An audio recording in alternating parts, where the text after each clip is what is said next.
दोस्तों आज पेश है खूनी गुफा। ये कवर चित्र है। नहीं नहीं नहीं, छोड़ दो हमें, हमें छोड़ दो, हमें मत भेजो। हा हा हा, बचाओ। कबीले का नाम था मूंगा। कबीले का सरदार एक तेरान मूंगा की इकलौती संतान के रूप में तेरान ने का एक बेटा है। नाम था ईरान। आर्थिक रूप से कबीला बेहद समृद्ध व शक्तिशाली थी। कबीलों में कुल आबादी 500 से भी कम। इसलिए एकता व भाईचारे में इसमें गहरा संबंध देखने को मिलता है। लेकिन कुछ दिनों में इसी कबीलों में मुसीबत का पार टूट पड़ा था। हे माँ दामनी, हमें शक्ति दे माँ, ताकि हम अपने दुश्मनों से डटकर मुकाबला कर सके। हमें शक्ति दे माँ। तभी अचानक पहरे पर तैनात कबीले के जाबाज लड़ाकू नवयुवक चीख उठे, सावधान, चांग जी आ रहे हैं और भागो, दुश्मन आ गए हैं, भागो। और दुश्मनों का आगमन की सूचना पाते ही खलबली मच गई और पलक झपकते ही जहां कुछ देर पहले उत्साह भरा उत्सव चल रहा था, वहां मौत का सन्नाटा छा गया और खूंखार चांगची कबीले के लोग के पास आधुनिक तूफान की तरह यहाँ आ पहुंचा था। संकेत हम मिलते ही हमें आक्रमण करना है। और फिर यह काल शब्द दुश्मनों के सिरों पर मंडरा रहा था। एकाएक सरदार त्रानमुंगा अपने कंठ से विचित्र ध्वनि निकाली और अगले ही पल चारों ओर नवयुवक सैनिक चिल्लाते चिल्लाते दुश्मनों की ओर लपके और सन्नाटे के पेड़ों में काल मंडरा रहा था। और अगले ही पल तिरान मूंगा सहित सभी जांबाज मूंगा युवक चांगसी कबीले पर बिजली की तरह टूट पड़े। मारो, काटो, डालो शैतानों को, एक भी बचकर न जाने पाए। आज बदला लेंगे। चाक। ओह, तो चींटियों के भी पर निकल आए हैं आज। हा हा हा। मत भूल शैतान चांगची, चींटी भी हाथी को भारी पड़ जाती है और आज वह दिन आ गया है। हा हा हा। अभी पता चल जाएगा कौन किसे पर भारी पड़ता है।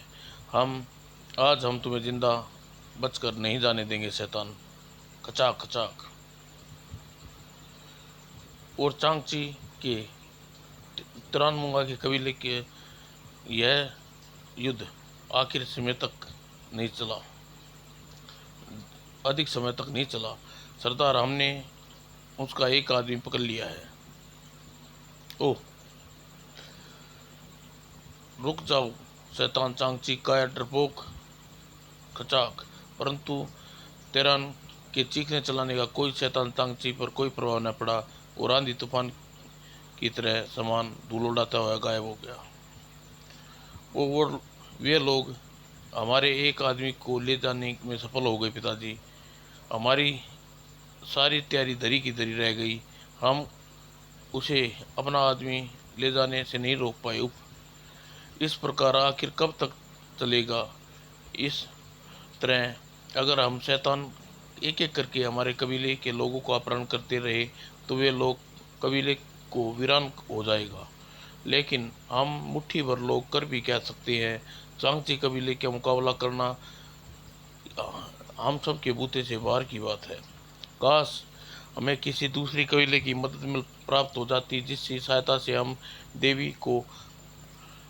अपनी देवी को ही आज़ाद करा पाते और उस शैतानों का अंत कर देते। कितने दिनों तक चांगची हमारे कबीले के लोगों को पकड़ते कर ले जा रहे हैं। और उधर जबकि उधर शैतान चांगची के कबीले के पहुंचकर उस मूंगा युवक को जब होश आया तो उससे स्वयं को दो मजबूते शिकंजे में जकड़े पाया। उफ, ये दरिंदे शायद अपने कबीले ये मुझे अपने कबीले से ले आए हैं, न जाने मेरे साथ कैसा सलूक करेंगे। पहाड़ पर चांगची और शैतान चांगची भयानक स्वर में ठाका लगा कर कह रहा था, हा हा हाय, हा हाय, हिचो कोची, रथ का घोड़ों को पहाड़ी की ओर ले जाने का संकेत दो। पहाड़ी गुफा इस प्रकार बंदरों में जाकर यह दुष्ट उस रथ पर कहीं भेज रहे हैं। और वो पहाड़ी गुफा में क्या है? जो हुक्म सरदार। और चांगची के आदेश मिलते ही इसको कोची ने रथ में एक भरपूर वार किया और रथ दोनों घोड़े पर वार कर पड़ते ही घोड़े सरपट वहां से भाग पड़े। हा हा हा हा हा हा, उफ। और रथ से जुड़े दोनों घोड़े द्रुत से दौड़ते चले गए। ओह, न जाने यह रथ मुझे कहाँ दौड़ा चला जा रहा है। यह गुफा में क्या होगा? और गुफा के प्रवेश कर गया। ओह शायद शायद यह गुफा है। और पहाड़ी चट्टानों में उबड़ खबड़ रास्तों से गुजर कर गुफा के भीतर पहुंचकर रथ रुक गया। न जाने मुझे यहाँ क्यों भेजा गया है। यहाँ कोई नजर नहीं आ रहा।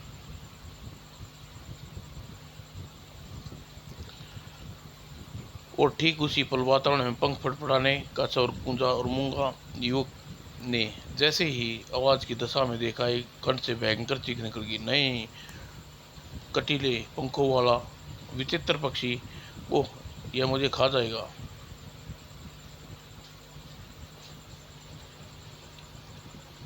और वह चीखता चला गया, नहीं नहीं नहीं। परंतु वहां उसकी चीखें सुनने वाला कोई नहीं था। चमगादड़ नुमा भयानक राक्षस पक्षी मूंगा युवक के शरीर को चिपक गया और उसके नोकीले चोंच से उसके गर्दन में छेद करने लगा। उसके बाद उबरने वाला गाढ़ा गाढ़ा रक्त पीने लगा। बचाओ चढ़। और थोड़ी देर बाद मूंगा युवक एक हड्डी तक चबा गया था। तक हड्डी तक न बची थी। रथ अपने वापस लौट गया। और जब राजा मूंगा कबीले में कोई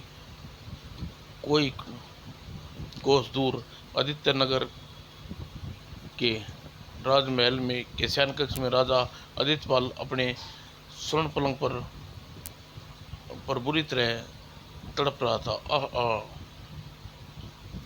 और एकाएक राजा आदित्यपाल हड़बड़ा कर उठ बैठा। ओह, मैंने फिर वही सपन देखा रहा था। आखिर यह सपन क्या है, रहस्य है? क्या हर बार मुझे यही दिखाई देता है? और ओह दाई माँ, अच्छा हुआ आप आ गई। क्या बात है आदित्यराज, तुम इधर? आदित्यराज इधर से गुजर रही थी, तुम्हें पलंग पर तड़पते देखा तो भीतर चली आई। क्या कोई भयानक सपन देखा है बेटे? हाँ दाई माँ, उस सपन में आज फिर मैंने कि कोई दिनों में देख रहा हूँ और सपने में मुझे माँ दिखाई देती है दाई माँ। और उस अपने सपन के विषय में राजकुमार ने दाई माँ को सब कुछ विस्तार से बताता चला गया। और सबका सुनने के पश्चात दाई माँ एक गंभीर स्वर में बोल उठी, इसका मतलब तुम्हें अपनी माँ को तुम्हारी माँ भी जीवित है, अवश्य ही किसी संकट में फंसी हुई है। मदद के लिए तुम्हें सपन में आकर तुम्हें पुकार रही है। लेकिन हमारी माँ का देहांत तो तभी हो गया था जब हम केवल 10 वर्ष के थे। कई महीनों तक महारानी का इंतजार करने के पश्चात ऐसा मान लिया गया था मेरे बच्चे। मैं कुछ समझा नहीं दाई माँ। उस समय तुम 10 वर्ष के थे जब तुम्हारी माँ पुष्पगंध तुम्हें लेकर अपने पिता से मिलने गई थी और जा रही थी, तो त्रिकुटा जंगल में गुजरते वक्त बहुत तीव्र आंधी आई। उस आंधी के बाद तुम्हारी माँ का कहीं पता न चला और कई महीनों इंतजार करने के बाद उसका मृत मान लिया गया और तुम्हारे पिताजी का देहांत हो गया और तुम्हारा 18 वर्ष की उम्र में राज तिलक कर दिया गया। और सारी कहानी सुनने के बाद आदित्यराज विचलित हो उठा और मेरी माँ जीवित है दाई माँ, वह मेरी मरी नहीं है। उसे उसे ढूंढने जाऊंगा और जब तक अपने सपन का रहस्य नहीं जान लूंगा तब तक महल नहीं लौटूंगा। मैं अप मैं अपने नाना जी से मिलने जाने का बहाना बनाकर यहाँ से जाऊंगा, तब तक आप यहाँ की देखभाल करेंगी। और दाई माँ, मैं भोर होने से पूर्व ही निकल जाना चाहता हूँ। और फिर प्रातः भोर का उजाला फैलने से पूर्व ही आदित्यराज दाई माँ से आशीर्वाद प्राप्त कर महल से चल पड़ा। माँ त्रिकुटा जंगल में गायब हुई थी और मैं उनकी खोज आरंभ करनी चाहिए, इसलिए इस बार इसकी यात्रा सफल करे। उजाला फैलने से त्रिकुटा के जंगल में पहुंचा। यह जंगल कुछ जानी पहचानी सी लग रही है, शायद बचपन की धुंधली यादें अभी विशेष हैं। और दोपहर तक उसी तरह भूखा प्यासा जंगल में दौड़ता रहा और परिणाम न निकला। और संध्या को घर ने आई तो एकाएक उस पर आक्रमण हो गया। वो ही है क्या? लेकिन यह आक्रमण नहीं था, केवल उसे घेराव था। अन्यथा वे भाले जमीन में न धंसते की बजाय उसके शरीर को छलनी कर जाते। तभी वह रहस्य को समझ भी न पाया था कि आंबों के वृक्षों पर अचानक कुछ लोग नीचे कूदे और मंगू कबीले के लोग थे। वो पल पल भर में उन्होंने घेर लिया। हिलना, घबराना, खबरदार, हिलना नहीं। कौन हो तुम और इस जंगल में क्या कर रही हो? मेरा नाम आदित्यराज है, आदित्य नगर का राजा हूँ, लेकिन तुम कौन हो?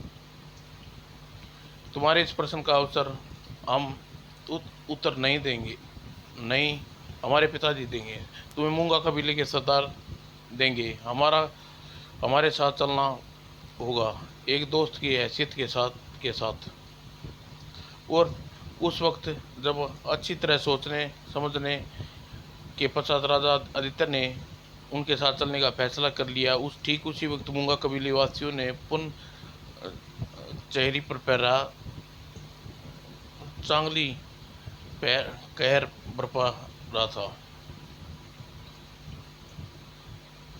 और नीच गद्दार पापी इंसान, तू फिर यहाँ आ गया। अरे, अभी कितने और लोगों की अपने खून की हवस का शिकार बनाना चाहता है। कब बुझेगी तेरी खून की प्यास? तू बहुत बोलने लगा है बूढ़े, और अब वह यह कभी सहन नहीं करेंगे हमारे काम में कोई हस्तक्षेप करे, इसलिए तेरा खत्म हो जाना आवश्यक है। और कचाक और होलना दृश्य देख कर मूंगा वासियों के कंठों में भयंकर चीख निकल गई। चलो, आह खूनी दरिंदे, नहीं, ओ सरदार। ठीक उसी पल तेहरान का बेटा ईरान राजा आदित्यनाथ के साथ वहां पहुंचा। पिताजी, यह सब क्या हो गया पिताजी? ओह, लगता है कुछ देर पहले यहाँ खून की होली खेली गई है। हाँ मेरे बच्चे ईरान, अच्छा हुआ तुम समय पर पहुंच गए, वरना वह शैतान चांगसी फिर आया और छोटे सरदार और हमारे एक आदमी को ले जाने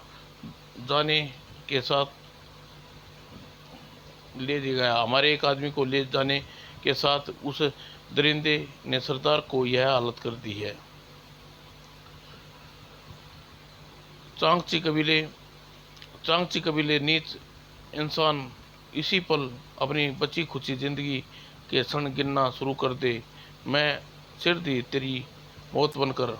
यह चांगची कौन है और आखिर सब घबरा रहस्य क्या है?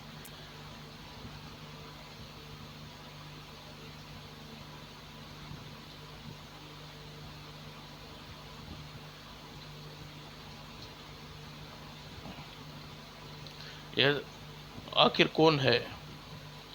और ये ईरान, बेटा ईरान,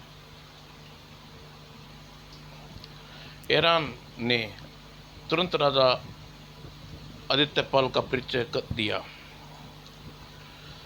तो ईरान मूंगा उधड़ते उधड़ते, तब ईरान मूंगा ने उखड़ते उखड़ते स्वर में कहा, राजा आदित्य, मेरे पास समय बहुत कम है, इसलिए मरने से पहले तुम्हें इस कबीले की रक्षा करना का वचन लेना चाहता हूँ राजन। लेकिन तुम उस दुष्ट टांगची से टकरा लेने के समक्ष हो। बोलो राजन, मेरी बात का जवाब दो। फिक्र न करो बाबा, यह कबीला मेरे अधिकार क्षेत्र में आता है, अतः इसकी रक्षा का भार स्वयं ही मेरे ऊपर आ गया है। मैं अपने प्राण देकर भी इस कबीले की रक्षा करूंगा। और इतना कहते ही अशोक ने तिरान मूंगा ने गर्दन एक तरफ लुढ़क गई। और फिर तिरान मूंगा के अंतिम संस्कार करने के बाद, ईरान, अब तुम मेरी सारी बातें विस्तार से बताओगे। चांगची कौन है और तुम्हारे कबीले की क्या दुश्मनी है? अवश्य राजन। दरअसल यह एक सारी कहानी एक खजाने के इर्द गिर्द घूम रही है। खजाना? जी हाँ, वह खजाना हमारी देवी कामनी के आभूषण का रूप में है और स्वयं देवी की मूर्ति के रूप में, जिसकी रक्षा करती है। पिताजी शहीद हो गई, न जाने कितने ही कबीले वासी अकाल मृत्यु प्राप्त हुई है। मैं समझा नहीं। आओ मैं तुम्हें अपने मंदिर में ले चलता हूँ। और यह हमारा ऐतिहासिक मंदिर, इसमें भीतर कवि स्वर्ण संतरित देवी कामनी की मूर्ति और 5 हाथ लंबी मूर्ति हुआ करती थी। लेकिन आज से 6 वर्ष पूर्व एक दिन वह मूर्ति एक शैतान चांगची की दृष्टि पड़ गई, जो संयोग से ही इधर आ गया निकला था। और मेरे पिताजी वहां आ गए और पास में कबीले के शैतान चांगची ने कबीले की मूर्ति देखकर वह क्रोधित होकर चीख पड़े, चांगची, तुम यह मूर्ति छूने का साहस क्यों किया? मूर्ति खूबसूरत है, यह बहुत कीमती लगती है, इसलिए छू कर इसकी परख कर रहा था। मेरे पिताजी ने अपने आदमियों को आवाज़ देते हुए उसे पूर्ण वहाँ से भाग निकाला। ओह, फिर क्या हुआ? फिर उसके बाद वह लोग उस घटना को भूलने लगे। लेकिन एक दिन अचानक ही चांगची अपने कबीले के साथ मंदिर पर दावा बोल दिया। दुश्मन दुश्मन मुकाबला करो। और जमकर संघर्ष हुआ। और उस समय चांगची की हार हुई और वह पुनः भाग निकला। लेकिन जाते वक्त पुनः वापस आकर मूर्ति लूट ले जाने की धमकी दे गया। और मैं फिर आऊँगा और मूंगा वासियों, और इस बार तुम्हारी मूर्ति जरूर ले जाऊंगा। उसकी धमकी से घबराकर मेरे पिताजी ने मूर्ति को उसी रात छिपा दिया। उसकी जगह यह साधारण सी पत्थर की मूर्ति बनाकर उसे असली मूर्ति का स्थान पर प्रतिष्ठित कर दिया। और फिर क्या हुआ? चांगची फुरना आया और लूट लो मंदिर को। हाँ, लेकिन मूर्ति उसे नहीं मिली। मूर्ति कहाँ गई? ओह, समझ गया, त्रेयन ने उसे छिपा दिया है। और तब से ही मूंगावासियों पर कहर बरपातना आरंभ कर दिया। और हुआ कांगची ने प्रकट शब्दों पर कहा, सुनो तिरान मूंगा, जब भी दोबारा उस मूर्ति की मांग नहीं करूंगा, बल्कि पूरे जुल्मों से घबराकर तुम स्वयं ही मूर्ति को सुपुर्द कर दोगे। आज के बाद जब भी आऊँगा, तुम्हारे कबीले के एक व्यक्ति को मेरे पालतू इंसानी खून के प्यासे पक्षी को भेंट करना चढ़ेगा। हाँ हाँ। नहीं, तुम ऐसा नहीं करोगे चांगची। और वह अपनी दुष्ट अपनी करने लगा। आह। और जैसे ही ईरान चुप हुआ और अतिथि ने मुकुट को देखकर चौंका। यह मुकुट किसका है? यह, अरे यह तो देवी देवी के मुकुट पे हमारा राज चिन्ह है। आज से 10 वर्ष पूर्व यह देवी अचानक हमें जंगल में मिली थी। हम उस समय वहीं सोई हुई थी और उसके चेहरे पर तो देवी जैसी तेजी है और नाग उसकी रक्षा कर रहा था। सचमुच ही यह देवी है। इसे अपनी बस्ती में ले चलना चाहिए। और हम आर्य आदमी उस देवी के निकट जाते ही वह नाग चुपचाप चला गया और कबीलेवासी बस्ती में ले आए और होश में लाने लगे। देवी को हमारा प्रणाम। आप कौन हैं माँ? ओह, मैं कहाँ हूँ? इतना सुनते ही युवराज चिंतित हो उठा और बोला, लेकिन अब वह देवी कहाँ है जिसका मुकुट देवी की मूर्ति पर लगा हुआ है? तुमने उसे मिलना चाहता हूँ, लेकिन वह तो चांगची की कैद में है। वह कहीं यह देवी मेरी खोई हुई माँ तो नहीं? चांगची दूसरे ही दिन उसका अपहरण कर ले गया था। ओह, हमें उस देवी के दुष्ट मक्कार की कैद से आज़ाद कराना होगा। ऐलान, मैं इस पापों का दंड उससे दूंगा। तुम चांगची कबीले पर आक्रमण की तैयारी आरंभ करो और इस युद्ध में तुम्हारा साथ दूंगा। इस बार दुष्ट चांगची मेरे हाथों नहीं बचेगा। मैं अपने कबीले को आक्रमण के लिए तैयार कर आदेश देता हूँ।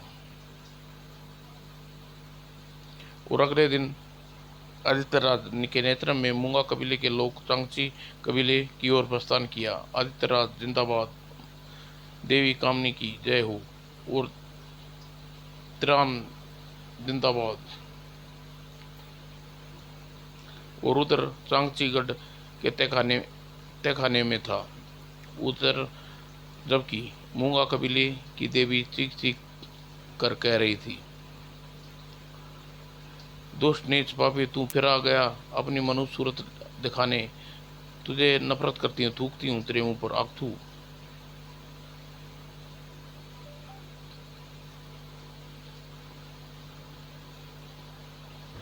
कमी नहीं, तेरे हिम्मत इतनी बढ़ गई है, भूल गई है कि आज से 10 वर्षों के लिए इसलिए मेरे जीवित रखा है कि आखिर कभी तू उस तंगाकर तंगाकर कभी मुझे अब विवाह का प्रस्ताव स्वीकार करना ही पड़ेगा।